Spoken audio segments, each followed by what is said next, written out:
everyone, welcome back to my channel for a brand new Mystery with Mollie. If you are new around here, if you've never seen my face on your screen before, then hi, my name is Mollie and I post true crime videos like this every single week, so if you think that that is something that you might want to stick around for, then please do subscribe and don't forget to switch on the little notification bell so that YouTube will let you know whenever I post a new video. This week we are going to be talking about a solved case from Louisiana when a young woman was abducted from a payphone one late night in 1990. The police quickly jumped into action to try and find her and bring her home safe and sound. However, tragically, that would not be the outcome when shortly after she was kidnapped, her dead body was found on the side of a road. She'd been the victim of a vicious and brutal homicide. Over an entire decade after the crime, a top suspect was finally identified using advancements in forensic science. However, when this suspect was charged and his court proceedings began, on the very first day of his trial, he shocked the courtroom when he confessed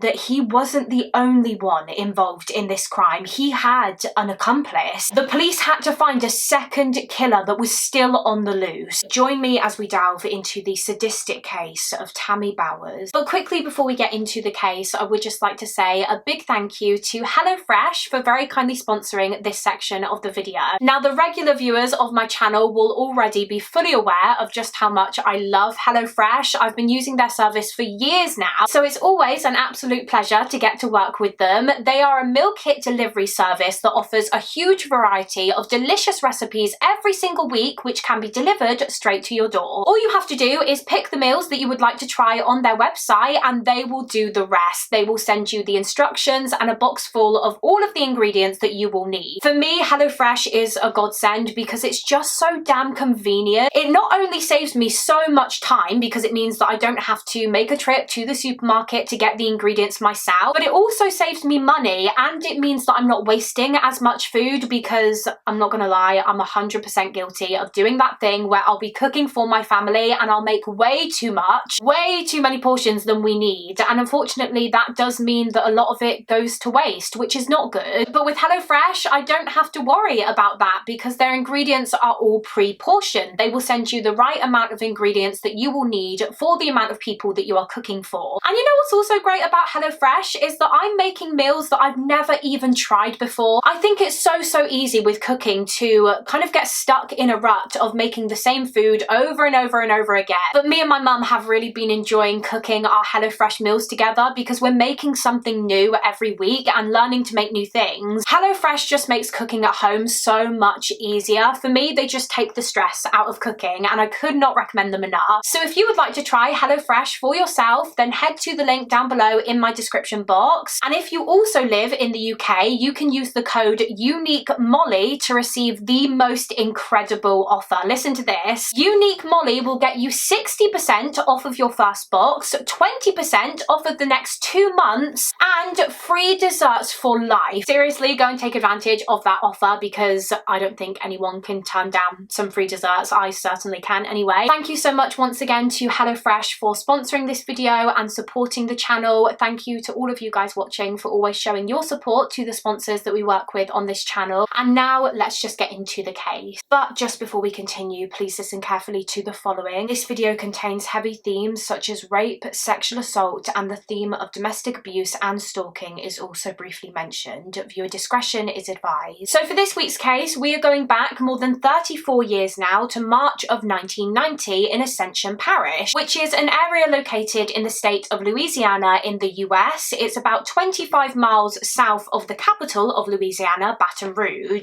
And this is Tammy Lane Bowers. She was an 18-year-old woman who lived in Ascension Parish. Tammy was born on the 8th of March 1971. Her father was named Dean, her mother was named Joyce, and I believe Tammy was one of 4 siblings. I know that she had a younger sister and she also had younger brothers, but I don't know exactly how many brothers she had. I think it was 2, but it could have been more, so take that with a pinch of salt. But Tammy was the oldest in the family, the oldest child, so naturally she was always a very helpful little girl growing up, always happy to help her parents look after her siblings. Unfortunately, there isn't really much information online that I could find about Tammy's childhood, so I can't really comment on what that was like for her. But Tammy grew up to be an incredibly talented young woman. She was really good at kind of all all things theatrical. She was a singer and she had a lovely voice. She would literally sing all the time. She also played guitar, and her mother Joyce said that Tammy's main passion in life was music. She just adored music. It was Tammy Bowers' dream to get into show business when she was older. Specifically, she dreamed of becoming an actress. That was the career that she so desperately wanted. But for the time being, as an 18-year-old girl, she was working in a grocery store, and her mother Joyce said that Tammy had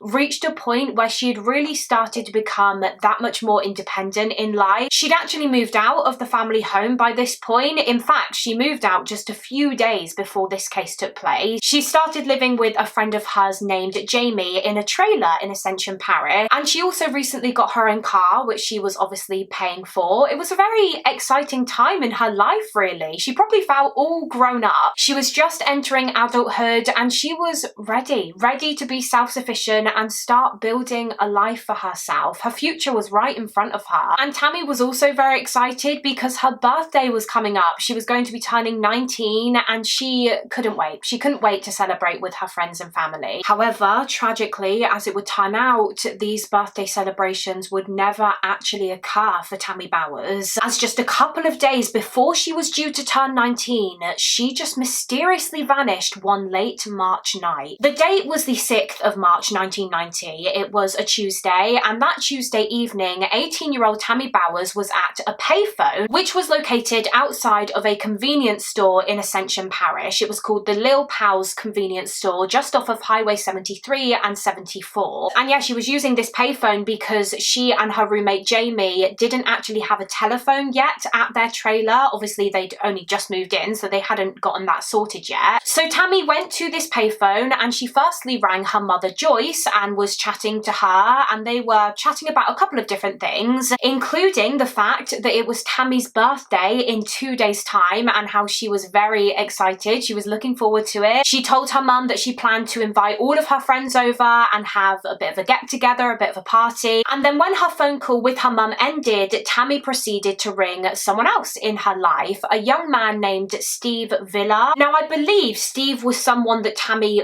worked with. As I said, she worked at a grocery store, so they were co-workers there. But also, they were kind of starting to become more than that by this point in time. She and Steve had started to see each other romantically, I suppose. They started dating. So yeah, after speaking with her mother, Tammy rang Steve from the payphone. This was at around 11 p.m. on the evening of the 6th, and they had a very normal conversation. Apparently, Tammy told Steve what she had just bought in the convenience store. She once again chatted about her 19th birthday. She started telling Steve about what she had been up to recently, and everything seemed fine and normal. That was until the tone of this friendly phone call changed drastically when all of a sudden Steve heard a scream. He heard Tammy start screaming on the other end of the line, this blood-curdling scream. He heard Tammy shouting, "Oh no!" He could hear what sounded like a struggle, and then moments later he heard the sound of a car driving away quickly, and then after that,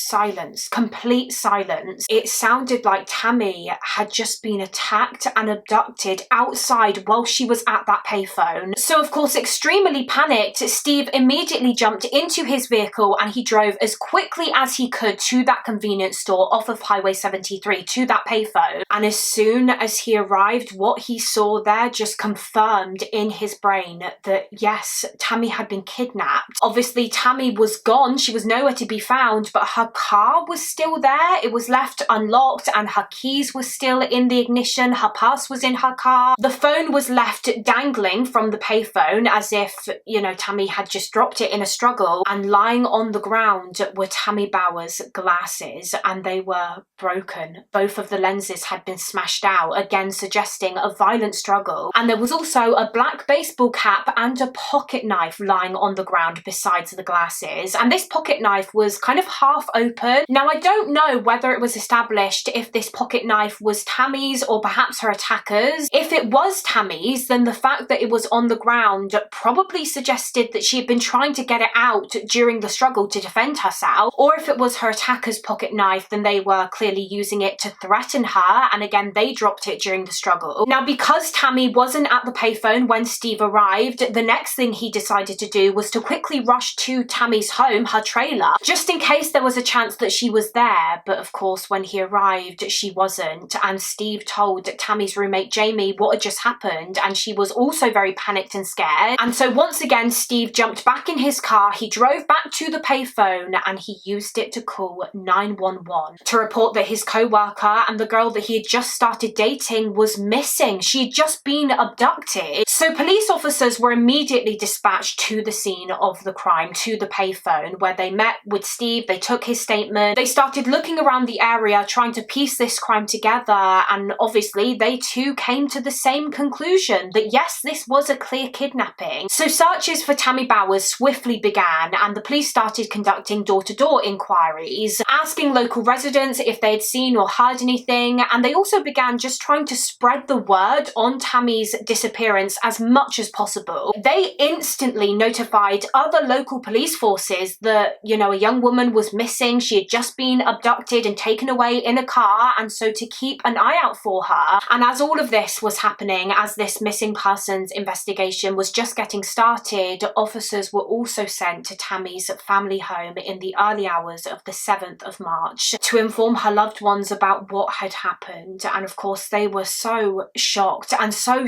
frightened. Her mother Joyce said that she almost collapsed when officers told her the news. She just couldn't hold herself up because this instant fear for her daughter's safety just overwhelmed her. They were terrified. Everyone in Tammy's life was terrified, and they were just waiting and waiting for any news. I can only imagine that in a situation like this, time must just pass so slowly. Every minute that passed by without Tammy having been found probably felt like an hour for her family, and they were just desperately hoping that police would soon inform them that Tammy had been found and that she was alive, she was okay. However, tragically, that wasn't the update that they would get, as just 2 days later, police received information that the body of a young woman had been found. On the 8th of March 1990, a member of the public, a man who worked for this energy company in Louisiana, was walking along River Road off of Highway 942 when all of a sudden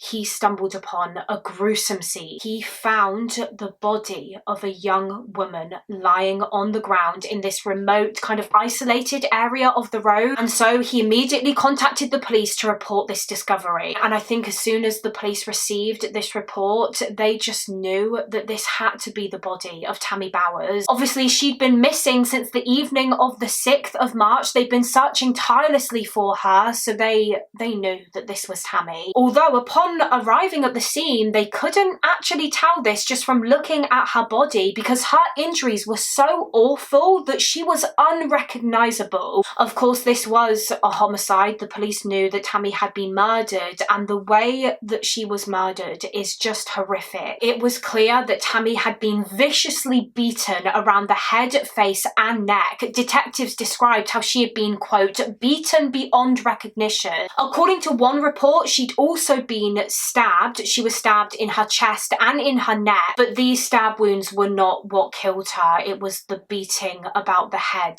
that was established to have been her cause of death. Later in her autopsy, the medical examiner noted that her jaw was fractured from the beating, her upper spine was fractured, she suffered a major fracture to the top of her head, and there was bleeding inside of her skull. Her brainstem was severely injured. It was unbelievable. The amount of violence and brutality that was used here to kill Tammy was just pure evil. And like I said, she was beaten so viciously to the point where she was just left in a state that she was completely unrecognizable. But the police were able to positively identify Tammy Bowers as being the murder victim from her clothing and jewellery that she was wearing, which matched the description of Tammy's jewellery. In fact, she was even wearing a ring which literally had her name, Tammy Bowers, engraved into it, so they knew that this was her. Tammy Bowers had been found horrifically murdered on what would have been her 19th birthday. She was found by that worker on the 8th of March 1990, the day that she should have turned 19, the day that she was so excited for but never got to see. Tammy was found kind of partially clothed. Apparently she was still wearing her bra and I think her sweatpants, but her top had been removed, and a black t-shirt and a green blood-stained shirt were found nearby. Of course, the fact that she was partially clothed instantly indicated to the detectives that the motive for this crime crime was sexual, which was later confirmed in her autopsy. Tammy Bowers had been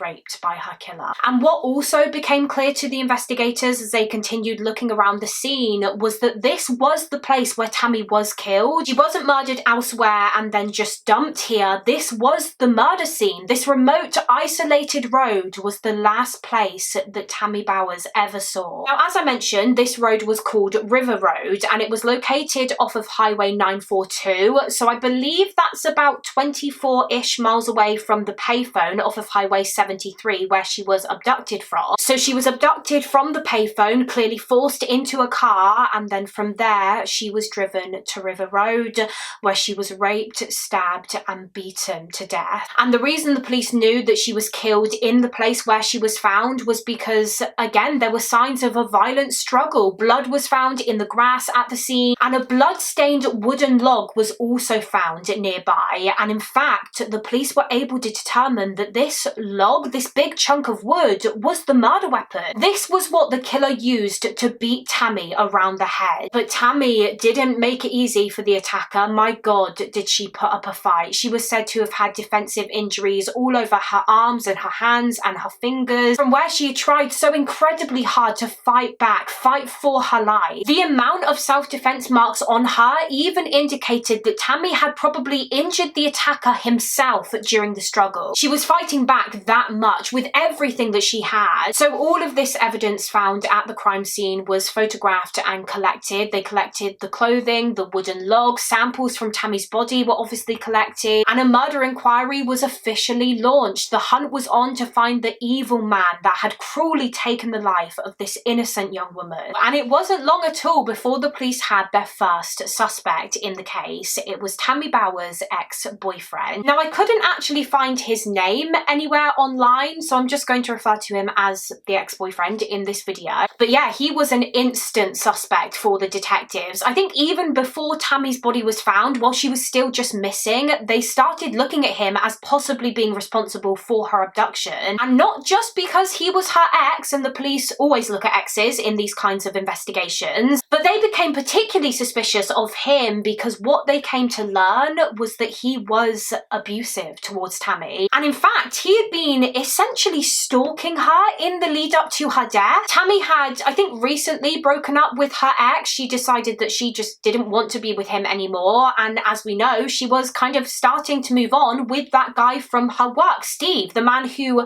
reported Tammy's abduction to the police. And apparently Tammy's ex took this breakup very, very badly. He didn't want to be apart from Tammy, and it's likely that he was very jealous and angry when he found out about Steve. And when the police spoke to Tammy's mother, Joyce, she actually informed them about an altercation between Tammy and her ex that happened the same day that her daughter was kidnapped, literally just hours before, actually. So as we know, as we discussed earlier, before speaking to Steve at the payphone that night, Tammy also had a phone call with Joyce. And during this call, Tammy told her mum that earlier that evening, that same evening, her ex had just turned up at her trailer demanding that Tammy let him in. And when Tammy refused to do so, he tried to literally break in through the window.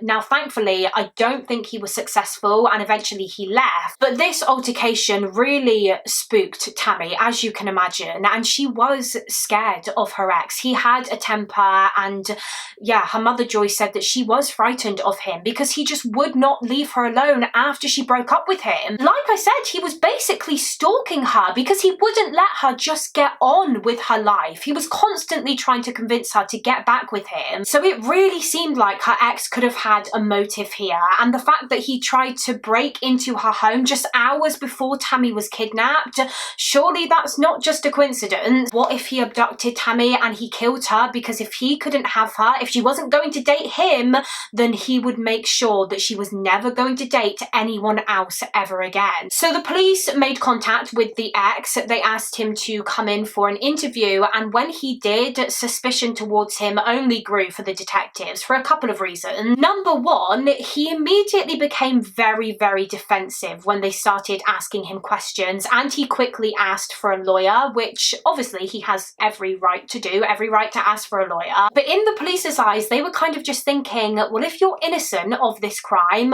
why aren't you willing to cooperate with us and answer our questions? At the end of the day, Tammy was someone that you once loved, and I suppose clearly still loved, considering that you were still pursuing her. So yeah, the fact that he was so defensive and asked for a lawyer so quickly did make alarm bells ring a little. But I think the main reason why detectives were very skeptical of the ex-boyfriend was because they did notice that he actually had scratches on him. He had fresh scratch marks on his arms as if he had very recently been in some kind of fight. So the police asked him about these scratches, and guess what he said?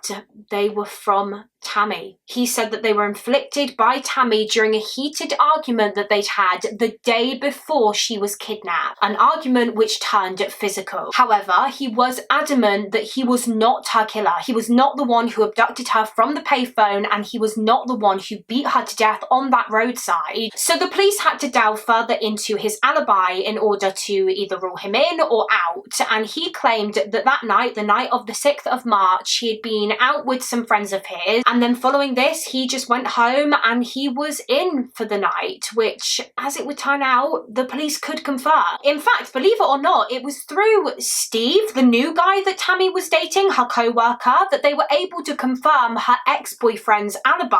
You see, Steve told the police that Tammy's ex was one of the first people that he called after Tammy was abducted, after he heard her screaming on the phone. Even before he called 911, he called her ex, I guess to check that she wasn't with him. Who knows, maybe he even thought initially that her ex could have been involved. So the reason the police could verify the ex's alibi based on this was because it put him at his address at the time of, or very shortly after, Tammy was kidnapped. Obviously, he would have spoken to Steve on his landline. This was a time before everyone had mobile phones. So yeah, this verified the ex-boyfriend's alibi. He couldn't have been Tammy's killer because he was at his house nowhere near the crime scene, the payphone, at the time that Tammy was attacked, and so that was the ex officially ruled out. But to be fair, that wasn't the only reason why the ex-boyfriend was ruled out of the inquiry. You see, after Tammy's body was found, and the more the police really thought about this crime, the more convinced they became that there was probably more than just one killer here. They really theorized that Tammy could have been kidnapped and murdered by at least 2 people, because for one person to kidnap and hold a young woman hostage in a car whilst also driving those 24 miles to the location where she was killed, I don't know, the police just weren't sure if it would have been very possible for one person to do that on their own. So it was a big theory in this case early on that they may have been looking for 2 perpetrators here. Following the discovery of Tammy Bowers' body, word spread pretty rapidly around the area and surrounding areas that, you know, a young woman abducted from a payphone had been found murdered. And with this, as word spread, the police did start to receive a number of tips and leads from the public, the majority of which were just dead ends. However, there was one which seemed to stand out to the detectives. It came from a truck driver named David Rathburn, and he told the police that on the night of the 6th of March, the night that Tammy was attacked, he had actually seen her at the payphone outside of the convenience store. He said that he just drove by the convenience store in his truck, and as he did so, he happened to look towards the payphone, and there he saw a young woman matching Tammy's description. But that wasn't all that he saw. Standing behind Tammy was a man, a tall black man. He'd just gotten out of what looked like a light-coloured Ford Gran Torino car, and he began quickly approaching Tammy at the payphone. Now, that was all that David, the truck driver, saw. He didn't see the attack taking place or see Tammy being forced into the vehicle because, as I said, he was literally just driving by. So yeah, he didn't see the actual abduction, but he did see a man approaching Tammy from behind. So now the police had a description of the perpetrator. I mean, it was a very vague description. As I said, all David could really tell the police about this man was that he was tall and black, but it was a description nonetheless, and it did actually mean that the police could basically rule everyone in Tammy's life out as being the killer, because there was no one in her life that matched this description of the man seen, and there was also no one who had this type of vehicle, a Ford Gran Torino. So the police could now say with some confidence that the killer or killers were most likely strangers to Tammy. She didn't know them, and perhaps they were out that night just looking for a young woman that they could kidnap, sexually assault and kill. Meanwhile, as the investigation continued, the police carried on with looking into the various tips and leads that had come in from members of the public, some of which were even names of potential suspects, people that they thought the police might want to look at as possibly being involved. However, unfortunately, the police were never able to definitively link any of them to the crime. Every person of interest the police seemed to eventually be able to rule out, and naturally over time the tips and leads started to dry up and Tammy's case tragically started to go cold. As the months and years passed by, the police were forced to start working on other newer investigations, meaning that Tammy's loved ones were left without answers. They didn't have that closure of seeing the evil monster that had done this to Tammy being brought to justice, which, as you can imagine, was just horrendous for them. And what really broke my heart whilst I was researching this case is the fact that Tammy's mother, Joyce, said that she used to go to bed every single night, and before she went to sleep, she would speak to Tammy, she would speak to her daughter, and she would promise her that they would never ever give up the search for her killer. They would never stop looking for the man who took her life, so that one day she could finally rest in peace. But I mean, Joyce admitted that even though she would make these promises, even she got to the point where her hope of her daughter's murder ever being solved started to just decrease and decrease. Especially as the years and years passed by, she really started to believe that Tammy would never get justice for her death. But then came 2002. 2002 marked 12 whole years since Tammy Bowers was murdered, and it was in 2002 when Tammy's cold case was effectively reopened and it was taken over by Captain Mike Toney from the Ascension Parish Sheriff's Office. It was Captain Toney's hope that now, 12 years on, they might finally be able to solve the mystery of who killed Tammy Bowers using advancements in forensic science. Because obviously when Tammy was killed in 1990, DNA and forensic technology was still very much in its infancy, still very new, but by 2002 it had come a long way, it had developed a lot, and so Captain Toney hoped that these advancements would be the key, would provide the breakthrough that the police needed in finally identifying the killer or killers. So what he decided to do was to send much of the old evidence that was collected in Tammy's case back in 1990 off for testing and re-examination. So for example, Tammy's clothing, like her sweatpants, and also the swabs and samples taken from her body during her rape kit. Obviously we know that she was raped by her attacker, so they did have samples of the killer's semen, but they couldn't really do anything with this evidence at the time. They couldn't use it to positively identify the perpetrator. So yeah, all of this evidence was sent off for testing, and luckily they had that breakthrough. Scientists were able to extract a male DNA profile from the evidence. This was the DNA profile of Tammy's murderer. So this was an enormous development in the case. They were now one huge step closer to catching the person responsible for this crime. So as soon as they obtained this DNA profile, it was entered onto the CODIS database in search for a match, but sadly there wasn't one. The killer's DNA was not on the system, which of course was very disappointing for Captain Toney and his team. You know, they had this big success of obtaining the killer's DNA profile, but without a match, they were still just in the dark, still none the wiser as to who murdered Tammy. And I suppose all they could really do from now was wait. If they had a new suspect suddenly emerge in Tammy's case, they could get their DNA sample and test it against the killer. But apart from that, they would have to just wait it out and hope that a match would eventually pop up on CODIS, hope that the killer would slip up, be caught for a crime, and that their DNA would finally be entered onto there. And about 3 to 4 years later, in December of 2006, finally that long wait came to an end. When Captain Mike Toney was informed that there'd been a hit, a match had finally flagged up in the CODIS database, a match to the DNA profile of Tammy Bowers' killer, and that match was to a man named Fraser. So just for a bit of information information about him. Herman Fraser was born in 1967, so he was around his mid-30s by this point in 2006, meaning that at the time of Tammy's murder, he would have been around like 23, 24, I believe. He was from the city of Gonzales in Louisiana, and I think that was where he was living in 1990 when Tammy was abducted, and Gonzales is literally only about 5 miles away from Ascension Parish, so it's very close by. And apparently Herman Fraser had been arrested a few times over the years for relatively minor crimes such as theft and burglary, but from what I can gather, his DNA wasn't entered into CODIS until around like 2005-2006 when he was arrested for unlawful entry of a business, so burglary once again, essentially burglary and breaking into a business premises. But that was it really. He'd never been arrested for any kind of violent crime, and there was nothing in his background that the police could find that really indicated that he was a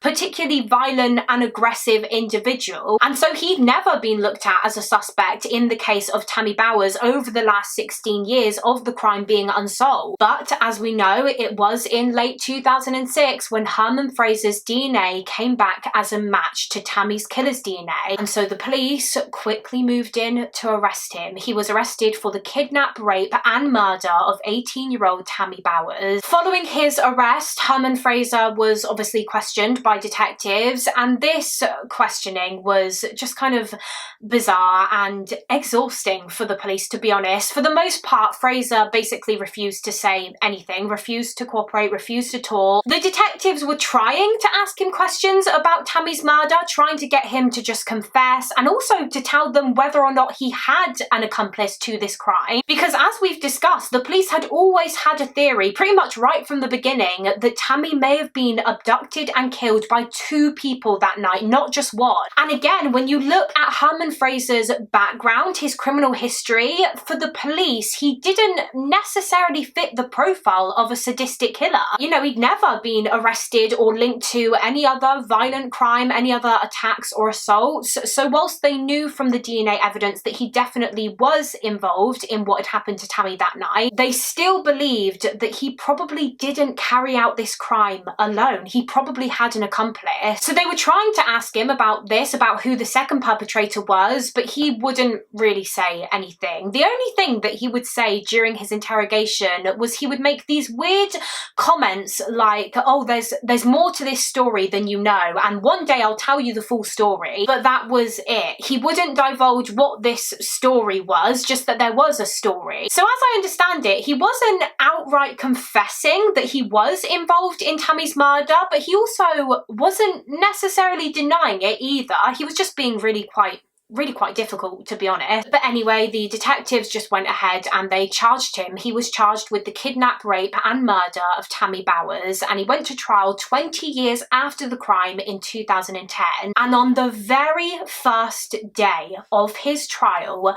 Herman Fraser did something very unexpected. He requested to take the stand and address the courtroom. He had something that he wanted to say. Apparently, this was the time that Herman Fraser had finally chosen to tell his side of the story. On the first day of his trial for murder, he decided to shock everyone and finally admit that yes, there was a second man involved in this crime. He didn't commit it alone. He told the courtroom that his accomplice was an individual by the name of Talbot Morris Jr., and he began giving his account of that fateful night, which is as follows. So Talbot Morris Jr. was, I think, about 12 years or so older than Herman Fraser. Obviously, we know that Herman was around 23 when Tammy was killed, and I believe Talbot Morris was around 35. And Talbot Morris was also a criminal, a career criminal actually. He had a lengthy criminal record, which did include some pretty violent crimes. Now, there isn't really any information online that I could find about the specifics surrounding Morris's crimes, just that they were of a violent nature. So he definitely did did seem like someone who would have been capable of committing this kind of offence. And I read on one source that Herman and Talbot had known each other for a relatively long time. I think Talbot Morris was a friend of Herman's family, so Herman had kind of grown up around him, and when Herman was in his 20s, the two of them started hanging out a lot. And Herman Fraser would kind of paint this picture of how he was quite easily influenced by Talbot Morris, I suppose. You know, he was a lot older than him. Fraser was young and impressionable, and he knew that Talbot Morris was bad news, the bad kind of person to be hanging around with because of his criminal activity, but he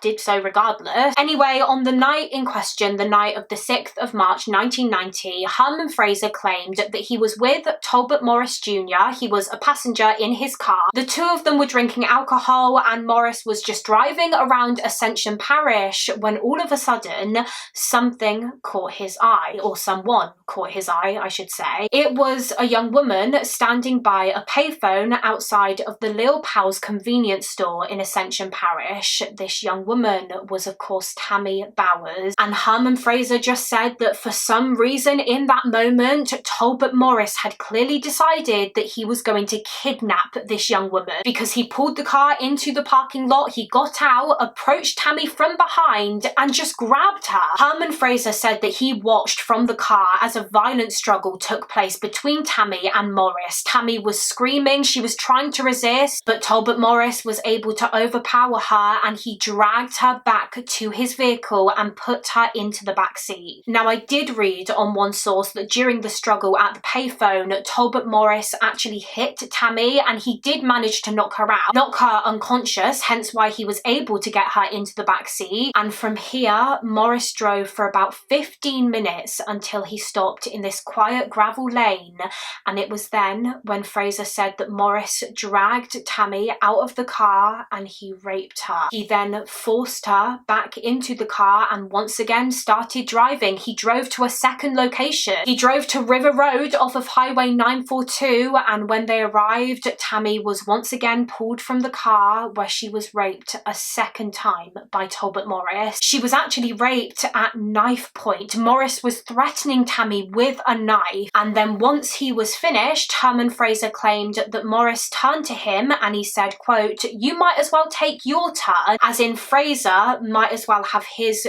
go at raping Tammy too. And so he did. He proceeded to rape her as well. Fraser tried to claim that Talbot Morris forced him to sexually assault Tammy. I'm not quite sure I believe that, but that's what he claimed. And then he said that it was following this when Morris grabbed Tammy's hand, he started pulling her down this dirt road, and it was then when Morris began beating Tammy to death. He stabbed her with his knife, and he picked up that wooden log and began hitting her with it over and over and over again. Tammy was screaming, she was trying to fight back, and Herman actually said that whilst all of this was happening, he just panicked and he ran away. Whilst Talbot Morris was beating Tammy to death, Herman Fraser just started running and he went and hid somewhere. And Morris eventually returned to his car and he drove away, leaving Tammy's badly beaten body on the ground on that roadside, where she was found 2 days later on her 19th birthday. And that was it. That was Herman Fraser's story that he gave on day one of his trial. Now, the police did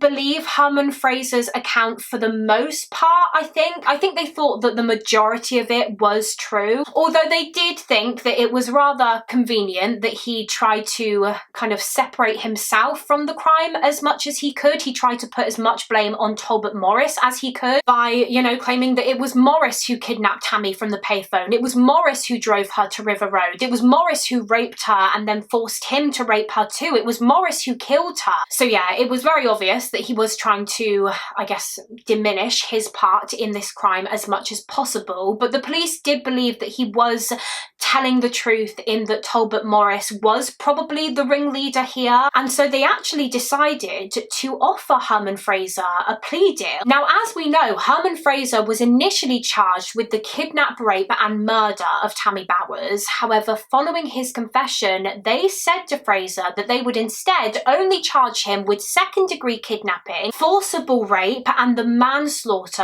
of Tammy Bowers if he, of course, agreed to plead guilty to those charges, but also if he agreed to testify as a witness against Talbot Morris when he would eventually go to trial. And Herman Fraser said yes, he accepted this plea deal, and so for his role in Tammy's murder, Herman Fraser was sentenced to 50 years in prison without the possibility of parole. After Herman Fraser gave his confession in which he implicated Talbot Morris, he too was arrested. He was 54 at the time of his arrest, and although they had the statements from Herman Fraser, the police knew that that would not be enough. If they were going to take Morris to trial for this crime, they needed to find DNA evidence linking him to it, just like they'd linked Fraser to it with DNA. So detectives sent even more of the old evidence off to the crime lab for examination, and one item that was submitted for further testing was Tammy's green blood-stained shirt found near her body on River Road. Now, whilst I think most of the blood on this shirt was determined to have come from Tammy, there were some bloodstains on there which weren't a match to her DNA and were also not a match to the DNA of Herman Fraser. So the police compared this unknown DNA profile to Talbot Morris's DNA, and what do you know?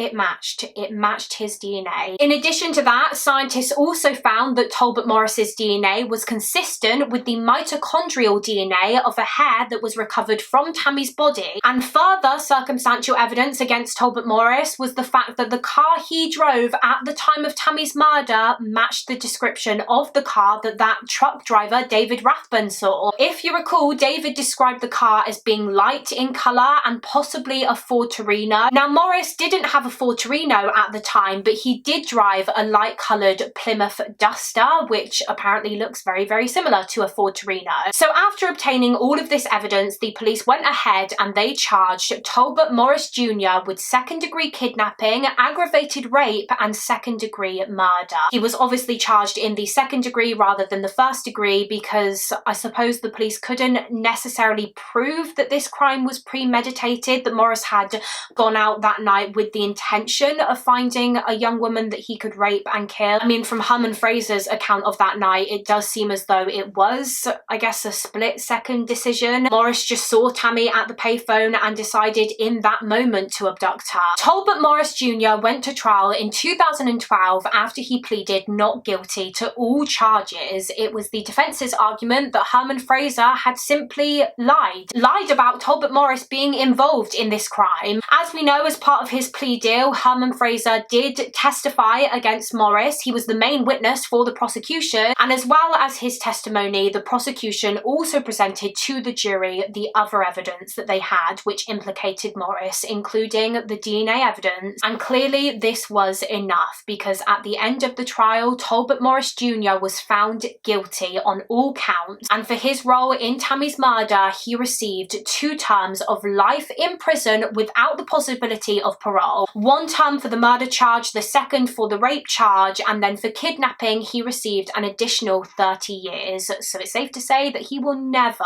be released. I believe Talbot Morris did immediately try to appeal against his conviction, but he was unsuccessful, and I think both he and Herman Fraser remain in prison to this day. I think they are both still alive and behind bars. I couldn't find any information suggesting otherwise, but that is it for this case. That is the tragic story of Tammy Bowers. It took 16 years for Herman Fraser to be identified, and a further 6 years after that for both killers to be convicted of her murder. 22 years in total for this crime to be solved, but thank God that it was. Thank God that Tammy finally got the justice that she deserved, and her family finally got those answers and that closure that they so desperately needed. But yeah, that is it for this case. As always, please do let me know your thoughts and opinions on the case down below in the comments. I would love to hear what you guys think, and also feel free to let me know of any other cases that you would like to see me cover on this channel. They can be solved cases, unsolved cases, serial killer cases, you name it. Again, you can pop them in the comments below, or alternatively you can go through my case request form in the description box. Really struggled to say that then. Thank you all so much for watching. Please do give this video a thumbs up and subscribe if you haven't already, and I will see you again next week for another mystery with Mollie.